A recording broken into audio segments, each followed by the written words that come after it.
You've never mentioned your mother before. She's going to kill me. So, Mama, Morning Star is on the Yes. How far can a Celestial being get? Oh, she's stupid hot, and she's got a credit card. Oh, sure, I mean, what could possibly go wrong? She's coming for me, I know it. Are you praying? Yes, usually works. This thing on.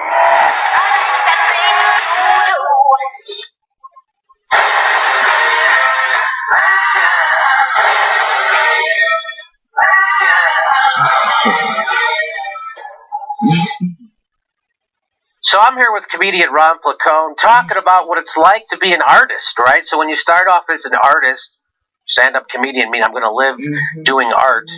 Everybody wants to shit on you. Everybody's like, who do you think you are? And I said, hey, I'm going to move to LA. Even other comedians like, you're nuts.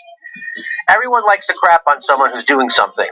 That's just a rule, right? If you find that, Ron, when you said you're going to be a comedian? Yeah, pretty much, man. Well, except here in LA, because everybody's like, oh, yeah, every 3 feet someone's a comedian. Get in line.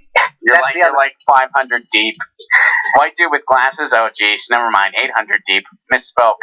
And it's a tough thing, right, to do what you want to do artistically and be able to pay your bills doing it. That's a big challenge, right? Indeed. And,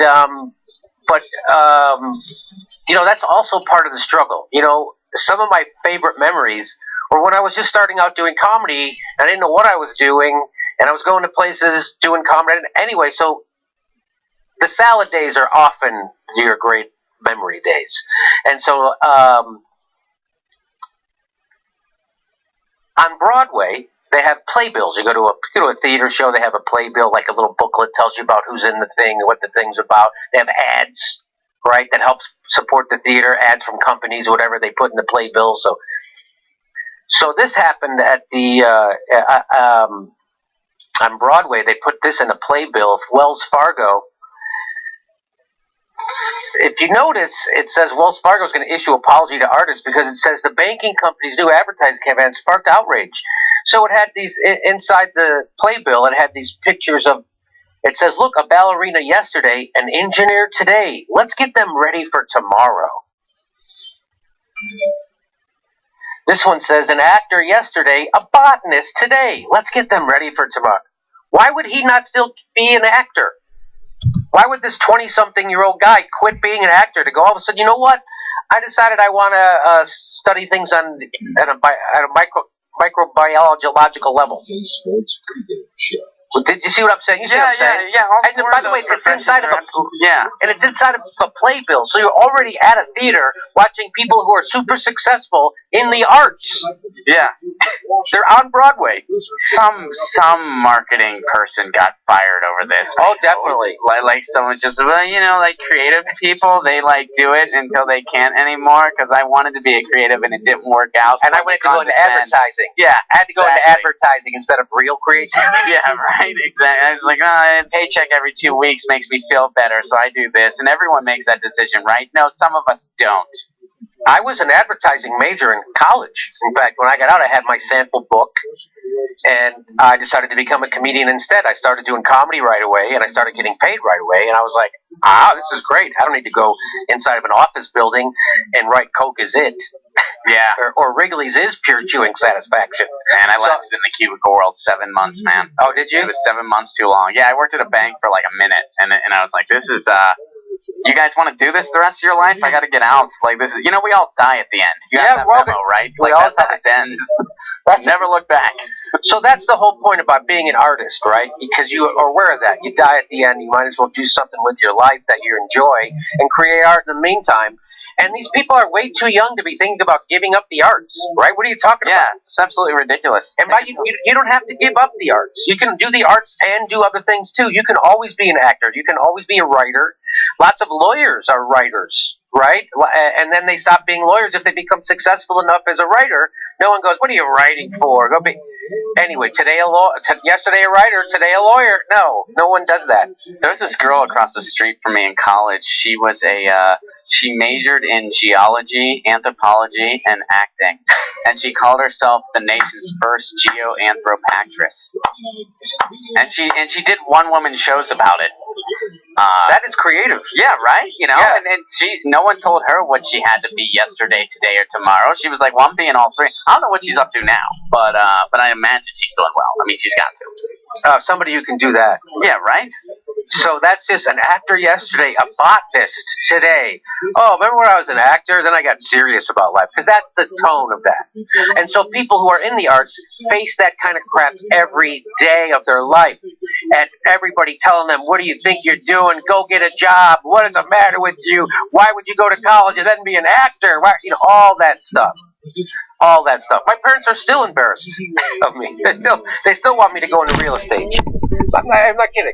You know what's great, Jimmy? My parents really wanted me to be a professor, and they accepted the fact that I went the other way, but they're always asking me about, like, money and stuff like that. The ironic thing, over the past couple years, even though, you know, God knows, being a comedian, you don't make a ton of money, but if I was in a PhD program, I would make less money. So I actually, like, my parents are always concerned about money. Meanwhile, if I was doing what they wanted me to do, I would actually be making less than I make as a comedian. Well, when you say as a comedian, you know, everybody makes different. Well, sure. That's the thing, absolutely. right? Like a comedian at my level, I guess I should say. Someone working their way up. Right. Like you just moved to LA this year, right? So give yourself a couple of years. Sure. Right? You'll get on a TV show, you'll get some writing gigs, things will happen for you. That's the thing about doing this, right? Is that everybody tells you you're crazy. Everybody tells you to stop. Everybody tells you. And thank God people don't listen to those people. Otherwise, when we went to the movies, we'd be watching a blank screen. Thank God, because when we turn on the radio, we'd be listening to guys just do news and sports. There wouldn't be any music. So that's why we need the arts, because it enriches our life. It's the whole point of what's life about. Nobody sits around and, hey, let's go relax and do some math problems. Let's go watch some guys do calculus. No, that doesn't. Hey, you want to sit around and watch some guys engineer something? No. On a competitive calculus, we might be onto something. I don't know.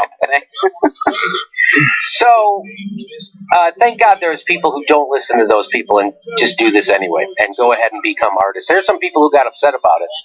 Apparently, this was an actress, Cynthia Erivo. Apparently, Wells-Fargo doesn't think an actor or a ballerina require any work at all. That's also what that implies. That does, because I mean, to really do either one of those two things, it takes years and years of training. Years. Same with engineering in botany, yes. but that doesn't make them better than the other. It's correct. That's correct. Well, here's Wells Fargo. We offer our sincere apology for the initial ads promoting our September 17th Teen Financial Education Day. Wells Fargo is They were intended to celebrate all the aspirations of young people and fell short of that goal. Then they should have 4 different people in the ad. Yeah. Like where it was like an actor today and an actor tomorrow. You know, yeah. Like they should have 4 How about a botanist today and guess what? A singer tomorrow. Yeah. How about an accountant today and an actor tomorrow? They would never do it the other way, right? Or an accountant by week and a like glam rock star on the weekends. Like do one of those, you know? Like make it like a Kurt Vonnegut short story. Why not?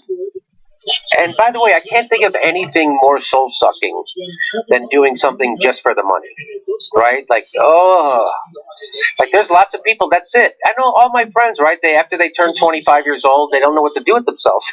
Yeah. They got no interests.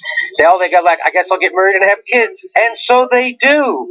Well, and you see people, you know, like my cousin who's around my age, he gets more in a yearly bonus than I make in a year. Like his bonus what does he is do? more than he's an attorney and he's like partner route, like he's en route to make partner, does corporate law.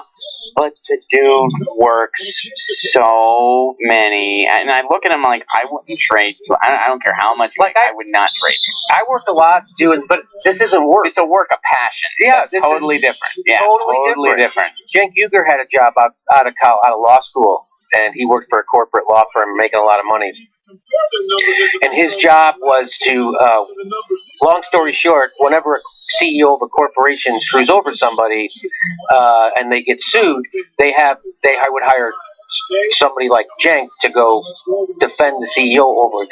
So the CEO had screwed over, investment-wise, these ex-professional athletes. And Cenk knew them, and he was fans of them. I can't remember who they were. But his job was to then go screw these guys over again, who had already been screwed over. Mm-hmm.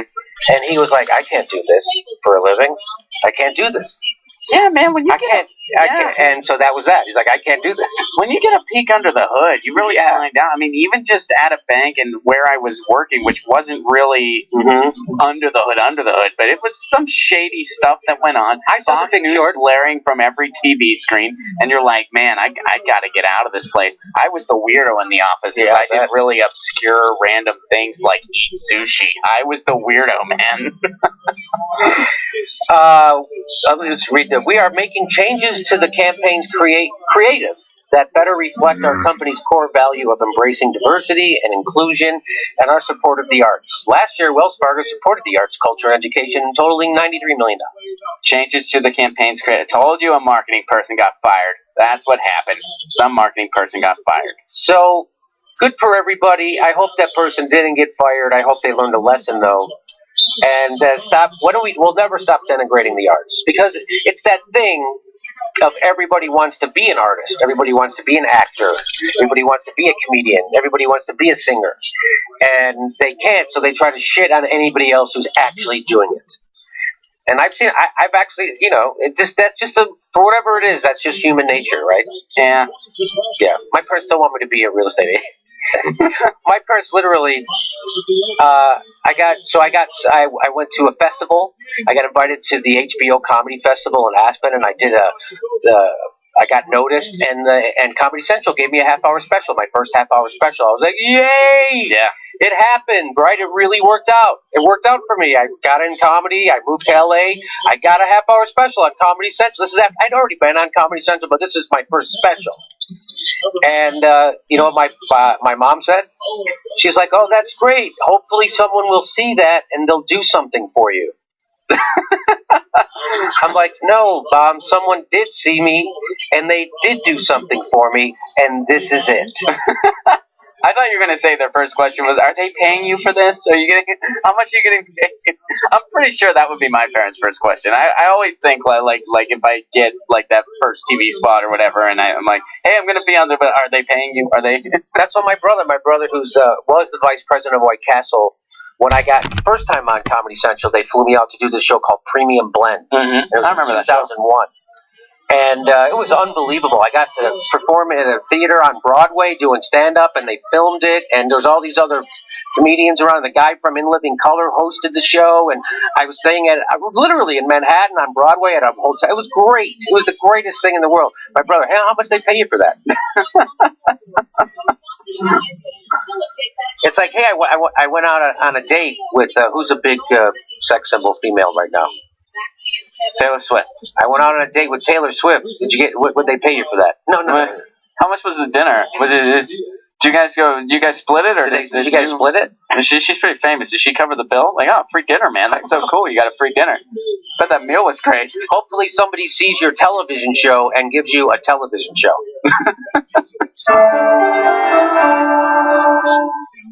Well, took on the big